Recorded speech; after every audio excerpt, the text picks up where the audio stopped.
hi friend good morning जय Jagannath soybean तो समस्त फेवरेट थी आज मो पुओ कहला मम्मी आज चिकेन तरकारी बना पापा तो पड़े ऑफिस से चिकेन आने को किए ना तो मुझे कौन कली फास्ट डाली बसैली डाली आलू भुजापी छाड़ी एपटे कड़े गरम पानी बसई सोयाबीन पकई भल भाव में फुटापी छाड़ी सोयाबीन फुटी सारापर सोयाबीन को अलग कर मसला बाटिया प्रिपेयर करनी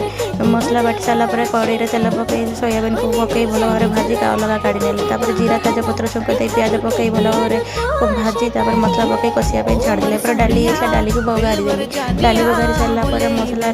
टमाटो पकई भल भाव कषिदेली आलू सोयाबीन पकई भल भाव में कषि गरम पानी फुटापी छाड़ी फ्रिज में पपीता था देखिए आगे पिठ भजा करनी पपीता को सरू सरू कर काटी सीझापी छाड़ी पिठर गोल पिठ को भल भाव में पिठ भजा करनी सान पुआ को फास्ट खाया देली से कहला मम्मी चिकेन तरकारी भल होती बड़ पुआ खाई सारापर खाइले टीवी टी देखा बस टीवी देखी सारापर बाहर बसला पुअर शोवा टाइम हो गला से